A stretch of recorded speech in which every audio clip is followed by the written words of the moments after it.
Hi, Creations by Courtney here. I'm so excited to talk with you today about catwalk crochet. That means creating eye-catching crochet garments. So we're going to cover a few things today. What catwalk crochet is, components to consider, creating a garment, participating in a fashion show, and then examples. Because why not? So, a catwalk is a platform extending into an auditorium along which models walk to display clothes in fashion shows, a runway. So, when we think of fashion shows, we usually think of the catwalk. And there's a few songs too. I'm not going to sing for y'all.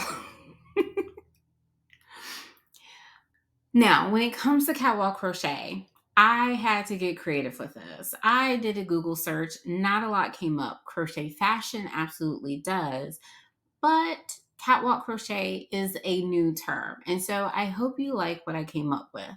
I define it as any fabric, crochet fabric. I define it as any crochet fabric that features any combination of color, texture, shape, layering, lace, space, multiple styling, length, the fit, adornments, or mixed fabric to create a unique piece. That means really anything goes, and how you put it together is what makes it eye catching. There's nothing wrong with a classic granny square sweater, but it definitely becomes more eye popping when you use neon colors. So, when it comes to color, we have so many options, right? It is so much fun to be a modern crocheter because we have all the different types of yarn. And this is something to really have fun with. And do you prefer colors that coordinate with your wardrobe or something out of your comfort zone? Because you can pick solid, a tonal, variegated, gradients, zebra, tweed, even a striping yarn. I tend to use brights like so because that matches my personality. But if you love neutrals, pair neutral with something bright. Just a little bit of pizzazz. That's I'm like, ooh, that's surprising. And we can't talk about color without talking about color work. The most common is, of course, going to be striping. Who doesn't love a striping yarn? It does all the heavy lifting for you rather than planning the order and cutting the ends and joining all of that kind of stuff. But another fun color method is color blocking, where you put two or more colors together in a very clear pattern so that it stands out. And then motifs, those are perfect for doing color work because you can do every few rounds or every round to create a truly unique masterpiece. And then, of course, there's the common color work methods.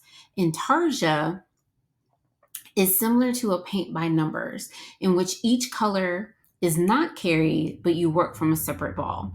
And that's the picture at the bottom on the right. This one, you can kind of think of similar if you've ever done a Tunisian Grafghan. It's much easier to work with multiple balls rather than trying to carry 6 different colors across. When it comes to tapestry crochet, this one is multiple colors per round or row, and you do carry the yarn along. And that's the image at the top, where you get a similar look on the back as you do for the front. It does offer a really crisp image, as well as working only in the back loop. That's true tapestry crochet. Stranded, this one is more common in knitting rather than crochet, and it creates a very clear front and back. With the front, you get the lovely image. On the back, you have all these floats because rather than carrying the yarn along, you working on top of the yarn, you carry it along. Therefore, the floats.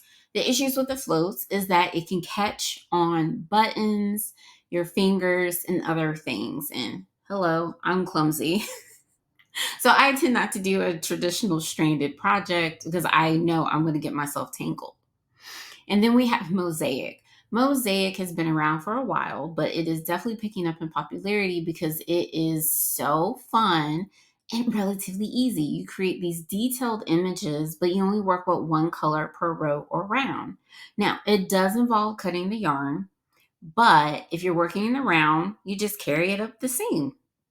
Easy peasy. Now, texture. This is one of my favorite parts of crochet. Textures are like personalities that can be as delicate as a whisper or as bold as a lion's roar. And crochet inherently creates texture because we make numerous loops in order to create a single stitch. And so there are several different ways that we can do texture, such as combining different heights. I'm always a fan of the lemon peel stitch, right? It's such a classic and gives you a subtle texture. Working in one loop only, which can create a lovely ribbing like the skirt shown. Or we could do post stitches and cables, which are not always the same. We often do use post stitches to create cables, but sometimes it's just a post stitch. And then we got puffs, baubles, and popcorns. And yes, they are all different. Puffs, I think, are my favorite. It's just a little bit of pop. And then you can use specialty yarns like mohairs, angoras if you have the money for it. They have a natural halo, which means that the fibers stick out. They do catch on each other, but it offers this kind of hazy glow to it. Or something like the Kiera latte cake, which also has fibers sticking out, but definitely more budget friendly. And then ruffles. Who doesn't love ruffles? That's a great way to add texture to a project. And don't forget about the specialty yarns like the faux furs or even yarns with sequins, where it adds a little bit of sparkle and texture. Now, this is where it gets fun. Adornments and mixed fabrics. Okay. How many of you have actually put crochet on fabric? Probably not a lot. Now, if you love making kitchenware, you might have done so in making a towel topper, but this can also be used for crochet garments. By taking a small pointy hook to make the holes or even a rotary cutter, it makes it so much easier to make holes and say add an edging to it. But you can add fringe, you can add tassels, chains, safety pins, can tops. I mean, there's no limit in what you can do in doing adornments or mixed fabrics. And so in the image on the left, this is a wonderful piece by Twisted Stitches. She is known for combining crochet with denim.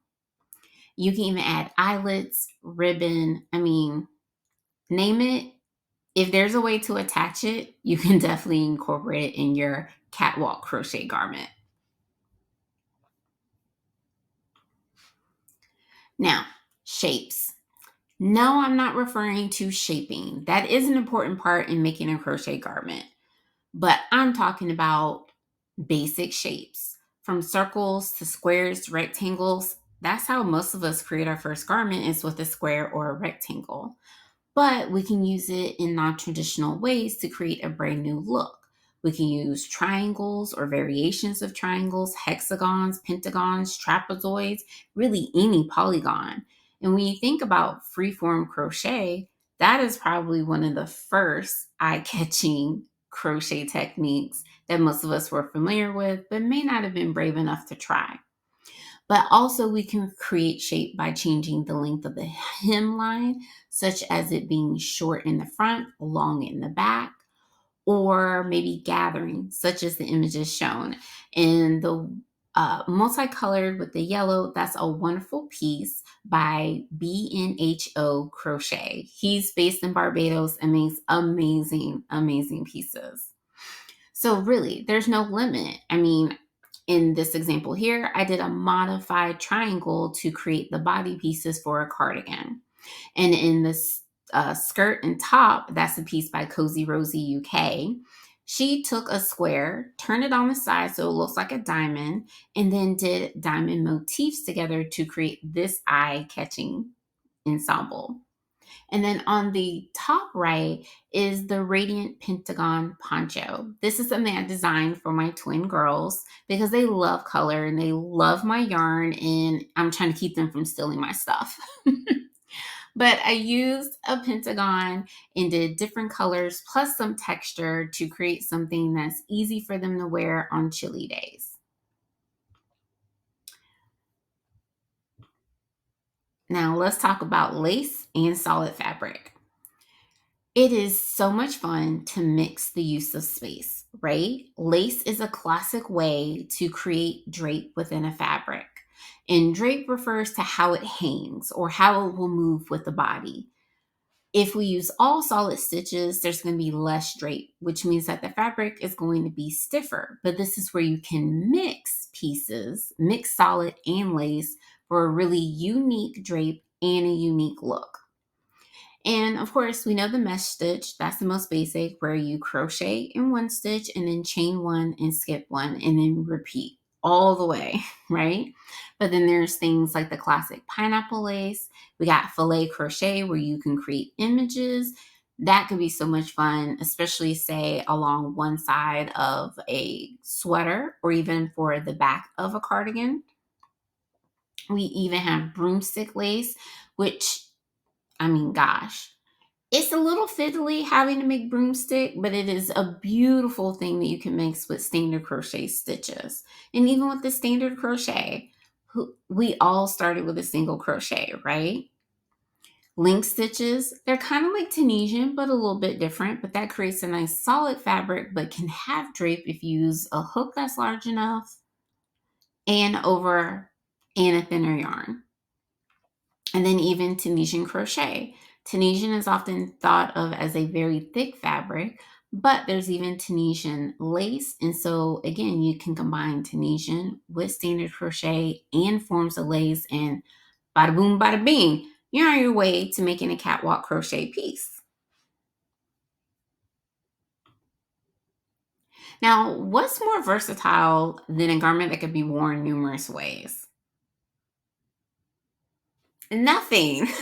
It is one of the most fun things that we can do when creating a crochet garment. By creating two different sides, you get multiple looks. So with this one shown, this is the Moroccan.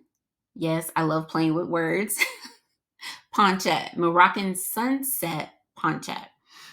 One side creates a little bit of space with solid sections, whereas the other side is a little bit of solid space with a lot more open space. And so you get two completely different looks, but then say you want to rotate it with half and half, and now you have three separate looks.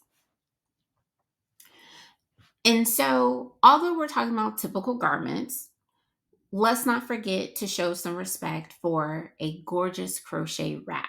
Because if it's long enough and wide enough, add a tie at the shoulder, maybe tie it at the waist, and you now have a poncho that you can wear. Or if it's really long, get to wrapping and twisting in all kinds of fun ways. Put a pin, a shawl, brooch, or just anything to secure. And who knows, maybe you'll have something that looks like a ball gown. Well, a fitted gown. So length and fit. This I included with Catwalk Crochet because when we think of traditional high fashion shows, it's clearly about the fit. Things tend to either be very fitted or they're completely oversized and over the top. And some of the stuff seems really impractical to wear. And we can do the same with crochet. We can make things that could be worn daily or for special occasions or statement making. And so, with the length, do you want it to be a mini? Do you want it to be cropped? Do you want something floor length? Maybe knee length. Adding trains, capes, being oversized, being fitted with even negative ease so it fits like a glove, as they say, or even sleeve shape. I'm always a fan of a balloon sleeve.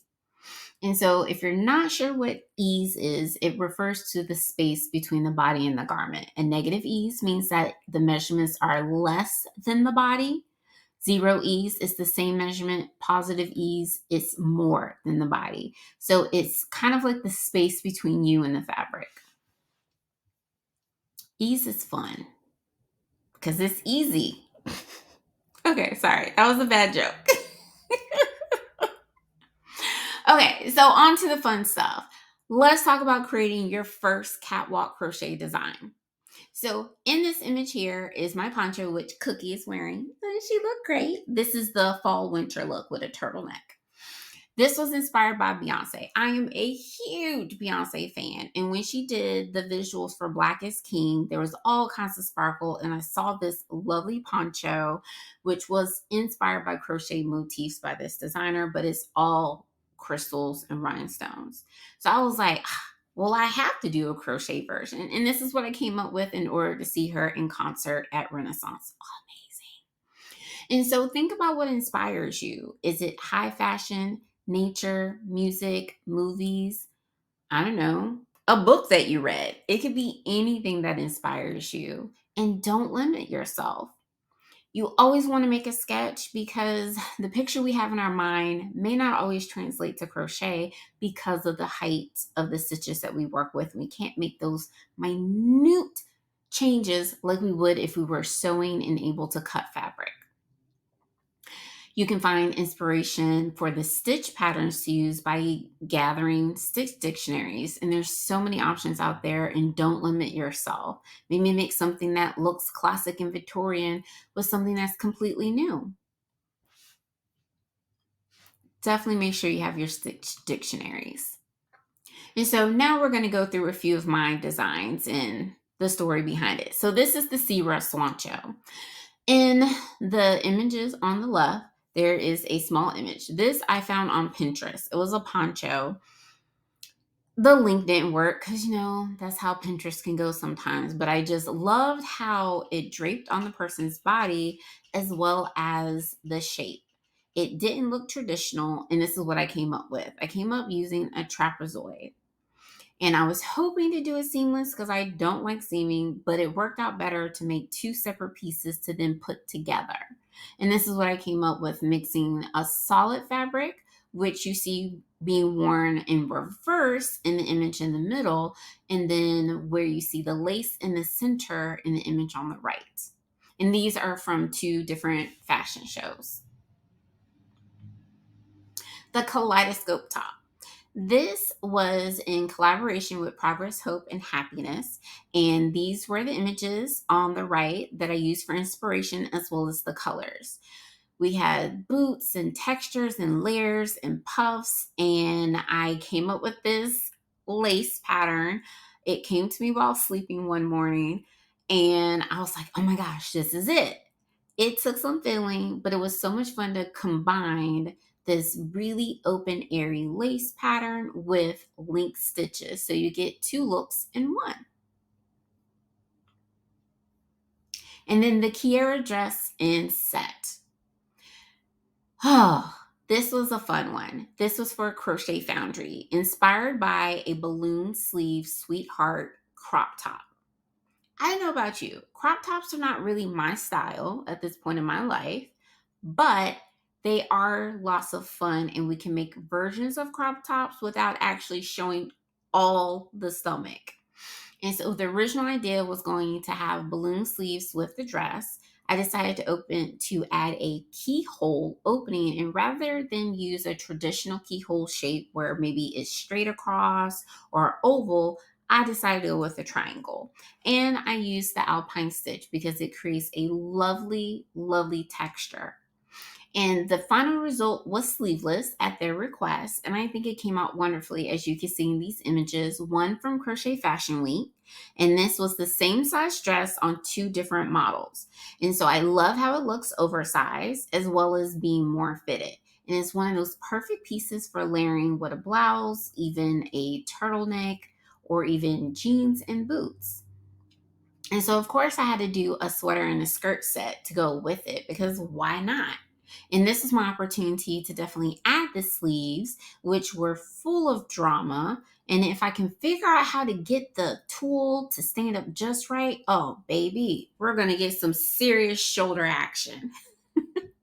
And with the skirt, I went with a fitted A-line, meaning that there is subtle shaping so that it fits really well with a small opening at the back to help you get it up and over the hips, as well as a split on the side for some color blocking fun. Now, the Color Me Spring Vest. This one went through so many transformations, as you can see. If we look at the sketch on the right, I really wanted to use triangles so much, and it just did not work out. It probably would have worked with the back. The front, that would have been a lot harder to figure out in a way that I wanted to.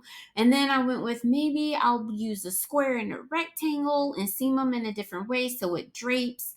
Scrap that, and I decided to go with a traditional racer back vest.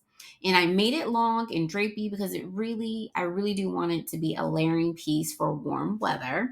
And the fronts are slightly shaped by just using different hook sizes and a fun lace pattern. And I did a different pattern at the back. I went back to my fractal lace. When there's a stitch I love, I use it in multiple designs. Now, if you decide to go down the path of creating catwalk crochet garments and you want to showcase them or maybe attend a show, there are several options. The one that has been around the longest that I know of here in Atlanta, Georgia is Strands, a fiber art fashion show put on by Stacey Jackson of Pink Joy Crochet. She's been doing this for several years, and this upcoming year, it is about mosaic motifs. I can't wait to see those images. I want to attend in person, but unfortunately, I have other plans. But Crochet Fashion Week started in 2023 here in Atlanta, and that was an interesting experience because it felt more of what I imagine what it's like with a fashion show, like New York Fashion Week. And the Strands is different. She loves jazz, so there's going to be a music element. But then one of the great designers that I met doing Strands is UB Handmade. So she does swimwear exclusively, and she participates in all kinds of shows. So things to consider if you're going to participate is, what is the fee? Strands is a lot more affordable than Crochet Fashion Week. That was a big investment. And that's something to consider. Will there be a theme? Meaning that if you create a collection, how many pieces do you need to make? Is 5 enough, or do you need to make 10 or more? And giving yourself adequate time for that. And then they all need to match. Again, a theme, making it a collection. So is it color? Is it texture? Is it the style? And then can you vend at the show? Because many of us crocheters do it as a hobby, but many of us are also business minded, meaning that we either design patterns or we make finished pieces to sell. And so that is something to consider, is that in participating in the show, the cost to register, will you earn your money back? Now, you're going to get images, and I do recommend, if you can afford it, get your own photographer and talk with them about the images that you want captured to ensure that you get what you want. And so those are some things to consider. And if you just want to attend, absolutely attend. It's a great opportunity to meet other crocheters that love crochet fashion like you do. And so now on to the examples. Yay! All right. So on this here, we have the Escapade cardigan. This was my first catwalk crochet piece. I decided, as I showed you, you saw a red version earlier, the body pieces. This is the original one in which I used a cake yarn that did all of the heavy work when it came to the striping. And this really pops because it transitioned from like a grayish blue to lovely red and orange, yellow, and then the blue. And it has such a fun hemline coming down the sides of the body. So it's long at the hips, but it is short at the front and the back. And then in the center, we have the Georgia Summer Top.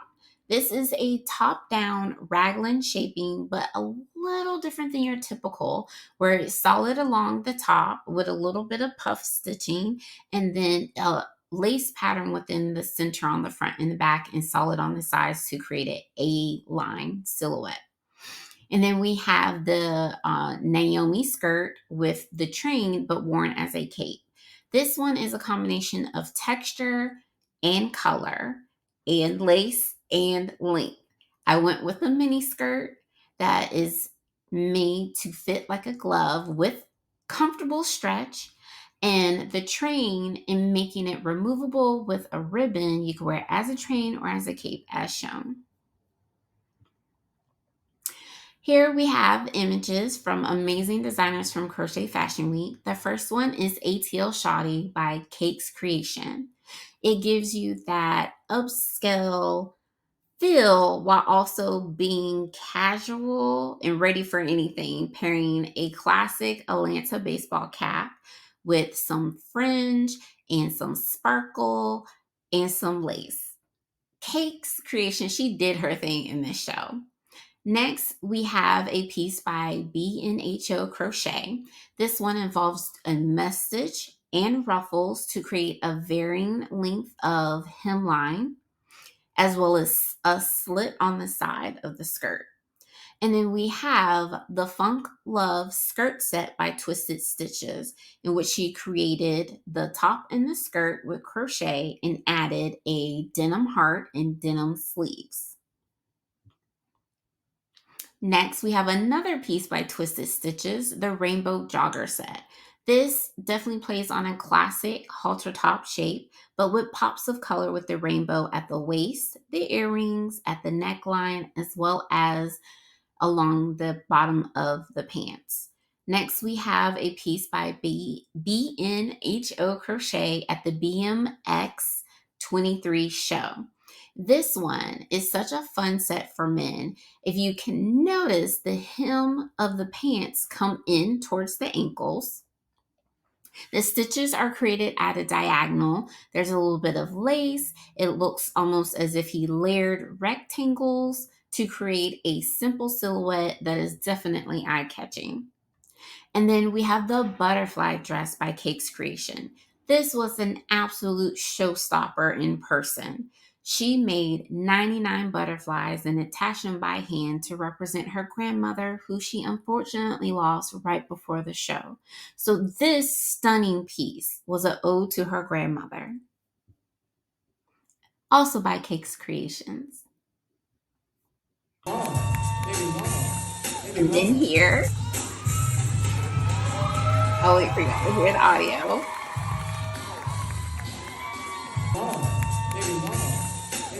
That right there is the ball gown by B. Gregory Stitch, the Prince of Crochet Couture. If you don't know Gregory Stitch, I hope you go check him out. He is known for his eye-catching, show-stopping pieces, such as this amazing ball gown, which does require a full-on hoop skirt to carry the weight of it, and that is all individually attached fringe. And in the first image, we have Creating and Designs. That is one of my crow sisters. She's the one that actually got me into crochet fashion shows. She makes stunning swimsuits and resort wear, such as this orange jumpsuit.